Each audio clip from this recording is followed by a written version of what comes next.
வணக்கம். இப்போ என்ன ரெசிபி பண்ண போகிறோன்னா எலுமிச்சம்பழம் ஜூஸு.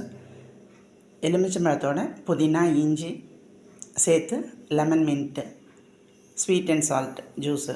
அதுக்கு எலுமிச்சம்பழத்தை ஃபஸ்ட்டு புழிஞ்சிட்டு கேரட் துருவுறதில் புதினாவையும் இஞ்சியும் துருவிட்டு உப்பு போட்டு நல்லா மிக்ஸ் பண்ணிவிட்டு ஃபில்ட்ரு பண்ணி திருப்பி ஜீனி போட்டு கலந்து பரிமாற வேண்டியதான். இதை புழிஞ்சிட்டு காமிக்கிறேன். லெமனை புழிஞ்சாச்சு. இப்போ 1/4 டீஸ்பூன் உப்பு சேர்த்துருக்குறேன். இப்போ தேவையான அளவு தண்ணி சேர்த்துக்கணும். இப்போ நம்ம புதினாவையும் இஞ்சியும் அந்த கேரட் துருவுறதில் திருவிக்கிறேன். இந்த டம்ளருக்கு 2.5 டம்ளர் தண்ணி ஊற்றிருக்கிறேன். சுகர் ஒரு 7 கரண்டி ஸ்பூன் போட்டிருக்கிறேன். உங்களுக்கு எவ்வளோ தேவையோ அதுக்கு தகுந்த மாதிரி போட்டுக்கோங்க. இப்போ நல்லா கரண்டியால் கலந்துட்டு ஃபில்ட்ரு பண்ணி பரிமாற வேண்டியதான். ஃபைனலாக காமிக்கிறேன். இப்போ ஃபில்ட்ரு பண்ணியாச்சு. இப்போ lemon mint sweet and salt juice ready. பிடிச்சிருந்தா சப்ஸ்கிரைப் பண்ணுங்கள். நன்றி.